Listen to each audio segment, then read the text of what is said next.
Hi friends, welcome to our channel super trader Lakshya. यहाँ बात करेंगे किस तरीके से आप प्लान कर सकते हैं शेयर बाज़ार में अगले हफ्ते आफ्टर दिस अटैक ऑन जो भी हमारा हुआ है कश्मीर में, और जो निहत्थे लोगों पे हुआ है। इसके बाद एक बहुत बड़ा आक्रोश है, बहुत बड़ा एक प्रेशर है गवर्नमेंट पे कि क्वेश्चन भी है और प्रेशर भी है। क्वेश्चन ये है कि कैसे हो गई घटना। ठीक है, ऑब्वियसली देखिए, हम जाएं मूवी देखने और वहाँ पे अटैक हो जाए तो हमको सवाल उठेंगे कि यार सिक्योरिटी कहाँ थी, क्या हो रहा था एंड ऑल दैट। तो डेफिनेटली जहाँ पे उम्मीद नहीं थी वहाँ पे हुई है, तो ये बहुत बड़ी चीज़ है। सबसे बड़ी बात, बहुत बड़ी घटना हुई है, तो इसके लिए शोक संवेदना मेरी सारी फैमिली के साथ है जो भी लोगों को लॉस हुआ है। और एक और चीज़ कहना चाहूँगा कि मेरा मानना है कि घटनाएं जो इस टाइप के टेररिस्ट लोग करते हैं वो बेसिकली देश में प्रॉब्लम क्रिएट करने के लिए, हमारे बीच में फूट डालने के लिए, हमारे बीच में सोच डालने के लिए कि देखो हम ये कर रहे हैं, वो कर रहे हैं। मतलब हमारे उसके पीछे एक रीजनिंग होती है। मतलब कोई भी इंसान अगर वो अगर उसको मारना होता, ज़्यादा लोगों को मारना होता, तो बहुत बहुत जगह हैं जहाँ पे कर सकता था। लेकिन एक मैसेजिंग देने की जो कोशिश की गई है, ये दिखाता है कि वो माइंड गेम भी खेल रहे हैं। तो हमें ये समझना पड़ेगा कि माइंड गेम क्या है उनका। हमें ये भी पता होना चाहिए कि जब वो अटैक किए होंगे तो उसके बाद उन्हें पता है कि काउंटर अटैक होगा, तो उसके लिए तैयारियां। तो हमारे जो सैनिक फौजी हैं ये लोग भी कॉशियस रहें कि वो लोग वहाँ भी कहीं ट्रैप लगा के ना बैठे हों, क्योंकि ये सब प्लान्ड होगा उनका, पक्की से प्लान्ड है, क्योंकि इतना without planning it is not possible. तो ये सारी चीज़ें हुई हैं।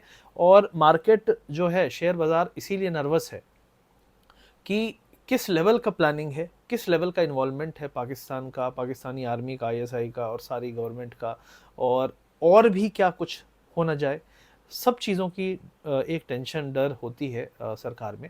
और ये एक बहुत मतलब ऐसा समय है, पहली बार मुझे लगता है काफ़ी समय बाद, आई थिंक पुलवामा अटैक के टाइम पे काफ़ी, मतलब एक वो हुआ था, आक्रोश था अंदर, फील हुआ था काफ़ी दिनों तक। उसके बाद काफ़ी टाइम बाद और उससे बड़ा फीलिंग यहाँ पे दिख रहा है, क्योंकि यहाँ पे सवाल है कि यार कोई भी सेफ नहीं है। And this is the basic reason why I am saying कि यहाँ पे मार्केट या बिजनेस या फाइन हर आदमी इन्वॉल्व है। मतलब पूरे देश के 140 करोड़ जनता में मुझे लगता है 50-70% लोग दिन रात, 50 to 70% लोग दिन रात टीवी देख रहे हैं, क्या हो रहा है, क्या हो रहा है, क्या हो रहा है। तो this is a big thing. And I think इसका बड़ा इम्पैक्ट, रिपरकशंस होंगे, और इसका लॉन्ग लास्टिंग एक मेरे हिसाब से बहुत कुछ बदलेगा अगले आने वाले समय में। जैसे इसराइल ने गाज़ा पे अटैक किया तो बहुत कुछ बदला वहाँ पे, उसी तरीके से इट्स लाइक रशिया ने यूक्रेन पे किया, यूक्रेन को उन्होंने बिल्कुल तबाह कर दिया, यूक्रेन का पूरा डायनेमिक्स बदल गया, सरकार बदल गई, चीज़ें बदल गई। और मुझे लगता है कि जो ये अटैक हुआ है इंडिया पे, इस पे इंडिया भी कुछ बड़ा ट्रांजिशनल, कुछ बड़ी चीज़ करने के मूड में लग रहा है। तो this is why I think financial market थोड़ा सा नर्वस रहेंगे, क्योंकि हर चीज़, मतलब अगर आप ऐसा एक्शन लेते हो तो उसके बहुत सारे कॉन्सिक्वेंसेज होते हैं। आपके ट्रेड पे होता है फ़र्क, आपके माहौल पे होता है फ़र्क, आपके बिजनेस एनवायरनमेंट पे होता है, ट्रैवल पे होता है, बहुत चीज़ों पे होता है, टूरिज़्म पे होता है। तो ये सारी चीज़ें भी इम्पैक्टेड होंगी, उनके रोज़गार इम्पैक्टेड होंगे। इंपोर्ट एक्सपोर्ट में जो चीज़ें होंगी उनका उनका रेट बढ़ेगा, प्राइजेस बढ़ेंगे, तो बहुत चीज़ें होंगी। तो सरकार को भी, कई लोग सोच रहे हैं अरे आज ही अटैक क्यों नहीं हो रहा। मेरा कहना है कि उन सरकार, वो तो सबको पता है ना कि अभी हम जाएंगे तो वहाँ पे वो ताक लगाए बैठे होंगे। तो ये तो बेवकूफ़ी वाली बात है। We have to do it tactically, we have to do it very precisely, and we have to do it like कि मौका, मतलब देखो 100 मौके हैं, 100 में से 2-3-4 मौके निकालने पड़ेंगे जहाँ पे हम अपना कर सकें, अपना रिवेंज ले सकें, और सही जो दोषी लोग हैं उनको ठिकाने लगा सकें। तो I think this is what government is trying to do. जो मुझे 2 दिन 3 दिन से न्यूज़ चैनल, समाचार में तो हल्ला मचा हुआ है कि यार लग रहा है कि एटम बम भी गिरवा देंगे, यही लोग बटन लेके बैठे हुए हैं। तो don't waste too much of time listening to discussions and all. वो तो सब लोग, उनको चलाना है, पूरे दिन चलाएंगे। बट ट्राई टू अंडरस्टैंड कि ओवरऑल न्यूज़ क्या आ रही है, पोस्चरिंग क्या हो रही है, सरकार की तरफ से क्या आ रहा है और उधर से क्या आ रहा है। तो उसके बेस पे आप डिसाइड कर पाओगे कि किस लेवल का गेम चल रहा होगा बैकग्राउंड में। तो इसीलिए राइट नाउ मार्केट में थोड़ा सा फॉल आया आज, काफ़ी शार्प फॉल आया सुबह खुलने के बाद, उम्मीद नहीं थी, लेकिन यही रीज़न था। तो धड़ धड़ धड़ पूरा गिरा। 24,850 के लेवल पे हम आए, जो मैंने बात भी की थी लास्ट वीडियो में। वहाँ से फिर बाउंस आया और फिर वापस से हम क्लोजिंग हुए हैं कहीं मिड पॉइंट पे। मेरा मानना है कि 23,850 level will again B challenged, और मुझे लगता है कि वो टूट भी सकता है अगर यहाँ पे कोई भी एस्केलेशन हुआ अगले 2 से 3 दिन में। और सरकार जिस तरीके से एक्शन में है, और ऑलरेडी राइट नाउ अगर आप यहाँ पे बैठे हुए सुन रहे हैं मुझे, तो यहाँ पे ऑपरेशंस पूरे जम्मू कश्मीर में चल रहे होंगे। आप ये मत सोचिए कि जो आर्म फोर्सेस हैं, जो इंटेलिजेंस है, वो 24/7 लगी हुई है जस्ट टू आइडेंटिफाई तारों को जोड़ने में कि कहाँ से क्या निकलेगा। एंड जितना लंबा समय वो दे देंगे इन लोगों को, उतना मुश्किल हो जाएगा उन तक ट्रेस बैक करने के लिए। तो ये मत सोचिए कि कोई कुछ नहीं कर रहा है। गवर्नमेंट, फौज, इंटेलिजेंस इन पे भरोसा रखिए, and they are doing their best. And I think ये भरोसे पे ही चलती है, being from family of armed forces. ठीक है, मेरे फैमिली के बहुत लोग हैं, बहुत लोगों को नहीं पता होगा, मैं भी पहले था, मतलब आईएमए में था, मतलब आईएमए का जो एंट्री होता है उसमें, और मैं मेरिट में था। मैं भी, मेरे साथ वाले सारे अभी ऑफिसर्स हैं, लेफ्टिनेंट कर्नल हैं। तो पॉइंट ये है कि you have to trust, and financial market में थोड़ा सा रिस्क, अपना एपेटाइट कम करिए। कारण ये है कि मार्केट ऑलरेडी अभी काफ़ी रैली कर चुके हैं। अगर थोड़ा सा भी कुछ भी एस्केलेशन हुआ तो मार्केट में नीजर रिएक्शन आएगा। मेरा कहना है कि 10 से 15 दिन अगले थोड़ी सी धूल छटने दीजिए। मार्केट ऑलरेडी ठीक ठाक लेवल पे था। यहाँ पे अगर कोई बोलता है कि मेरे पास कैश नहीं है, अगर गिर गया तो मैं एवरेज नहीं करूँगा, he should cash out a bit. अगर किसी के पास लगता है कि बिल्कुल उसने पोजीशन ली है, कोई बात नहीं है। और कोई अगर ट्रेडिंग करना चाहता है तो आपको शार्प मूव्स के लिए तैयार रहना पड़ेगा, क्योंकि न्यूज़ जो है अभी सबसे बड़ी आपके बॉर्डर से आने वाली है। तो ये सारी चीज़ें हैं। निफ्टी का लेवल आई थिंक 850 के नीचे 24,400 500 के आसपास सपोर्ट है। अगर ये एरिया नहीं होल्ड किया तो 400 तक भी फॉल आ सकता है। इमीडिएट सपोर्ट 23,780 से 850 के बीच में है। अगर ये टूटा तो फिर 400 का लेवल खुल जाएगा। बैंक निफ्टी में अगर हम बात करें तो बैंक निफ्टी में एक गैप था, वो फिल हुआ है। 2-3 गैप, मतलब काफ़ी सारे गैप थे, लेकिन एक बड़ा गैप फिल हुआ है 54,200 के आसपास। अगर यहाँ पे हम होल्ड नहीं किए तो हमारा अगला सपोर्ट 52,700 पे होगा। मतलब यहाँ से काफ़ी नीचे है, क्योंकि एक बड़ा कैंडल उसको मार्केट कवर करने लगेगा। तो जैसा फॉल आता है वैसा ही, जैसा राइज आता है वैसे ही फॉल भी आ सकता है। तो बी वेरी केयरफुल अगर मार्केट 54,200 के नीचे जाने लगे। उसके अलावा अगर हम विक्स की बात करें 17.2 पे है। विक्स भी थोड़ी बढ़ा, लेकिन उतना नहीं बढ़ा है, अभी पैनिक बहुत ज़्यादा नहीं है। उसके अलावा सेक्टोरियल, मिड कैप में फॉल आया है, स्मॉल कैप में फॉल आया है। सेक्टोरियली अगर हम बात करें तो यहाँ पे आईटी ने संभाला, डेफिनेटली आईटी संभालेगा, एक्सपोर्ट ओरिएंटेड है, और ट्रम्प की साइड से ट्रेड डील की बातें पॉजिटिवली हो रही हैं। और आईटी जो है आपका मेरे हिसाब से अभी डिफेंसिव रहेगा अगले कुछ दिन, जब भी मार्केट में फॉल आपको देखने को मिलेगा। और जब मार्केट में रिलीफ मिलेगा तो आईटी गिरेगा, बाकी में राइज आएगा। पीएसयू बैंक हो गया आपका, मेटल हो गया, सारे अपने डूबे हुए थे।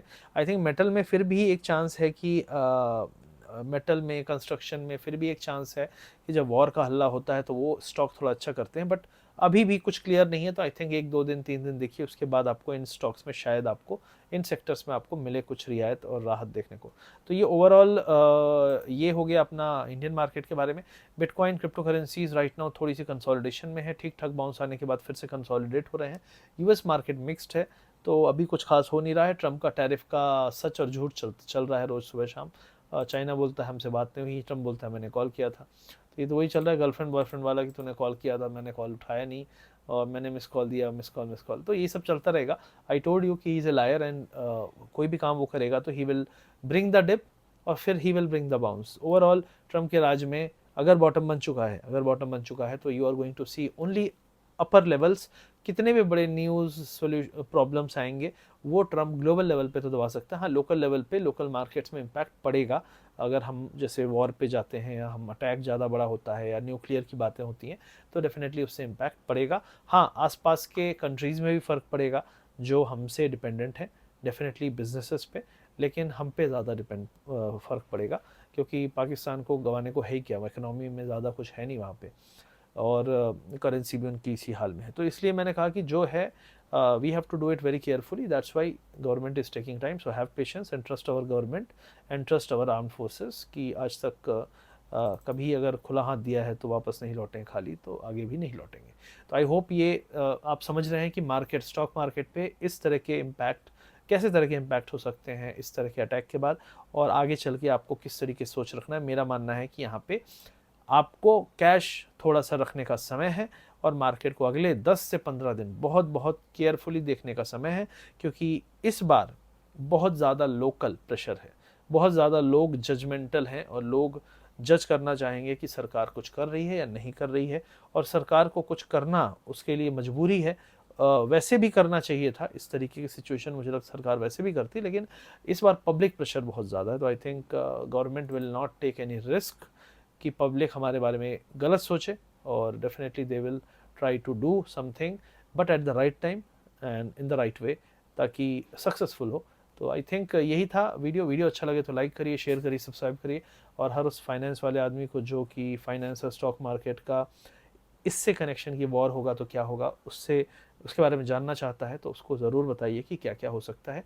ओवरऑल ग्लोबल मार्केट्स जो हैं वो हमसे डिटैच हो जाएंगे, और कुछ समय तक लोकल बिजनेसेस जो पाकिस्तान से एक्सपोर्ट इंपोर्ट ये सब चीज़ें हैं, उस पर आप अगर गूगल करें कि पाकिस्तान से हमारा ट्रेड में क्या आता और जाता है, आपको अपने आप समझ में आ जाएगा क्या क्या है, और उन चीज़ों से रिलेटेड वाली कंपनीज में इम्पैक्ट पड़ेगा और वहाँ पे प्राइजेस में फ़र्क पड़ेगा। तो ये चीज़ डायरेक्ट इम्पैक्ट पड़ता है, और जो फॉरेन एयरलाइंस हैं उनको फ़र्क पड़ेगा, हमें उससे ज़्यादा फ़र्क नहीं पड़ेगा। जो एयरलाइन ज़्यादा बाहर ऑपरेट करती है, क्योंकि एयर स्पेस बंद हुआ है, तो उससे भी कुछ फ़र्क पड़ेगा। तो बहुत सारी चीज़ें हैं, आप जब जाएंगे डिटेल में क्या क्या रिस्ट्रिक्शंस हो रही हैं। इंपोर्ट एक्सपोर्ट बहुत सारा होता है, प्याज, आई थिंक प्याज होता है, कॉटन होता है, तो बहुत सारी चीज़ें होती हैं। तो you have to go through in detail कि कौन कौन से सेक्टर हैं और कौन कौन से बिजनेसेस हैं, तब आपको काफ़ी आइडिया मिलेगा।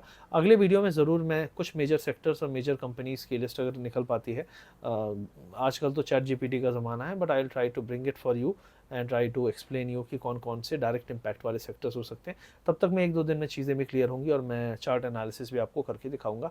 क्रिप्टो करेंसीज सीखना है तो आप वीडियो के पिन कमेंट डिस्क्रिप्शन में जा सकते हैं, कैसे ट्रेड करना है वो सारी चीज़ें कर सकते हैं। अकाउंट खोलेंगे, वहाँ पे गूगल फॉर्म है, उसको भरेंगे। अकाउंट खोलने के बाद तो आपको हम फ्री ग्रुप में ऐड करेंगे, वहाँ पे फ्री में आपको गाइड भी करते हैं।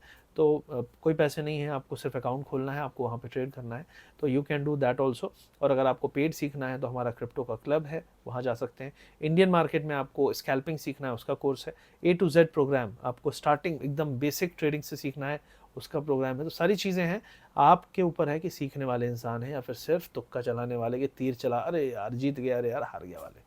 तो आप डिसाइड करिए, और वीडियो के पिन कमेंट डिस्क्रिप्शन को चेक कर लीजिए। मिलते हैं अगले वीडियो में बहुत जल्दी। Thank you very much, see you soon. Subscribe कर दीजिएगा, शेयर करिएगा इस वीडियो को, और लाइक बटन दबा दीजिएगा। Thank you very much and जय हिंद। और रियली आई एम प्रेइंग कि हमारी आर्म फोर्सेस सक्सेसफुल हो। आई होप आप भी करेंगे।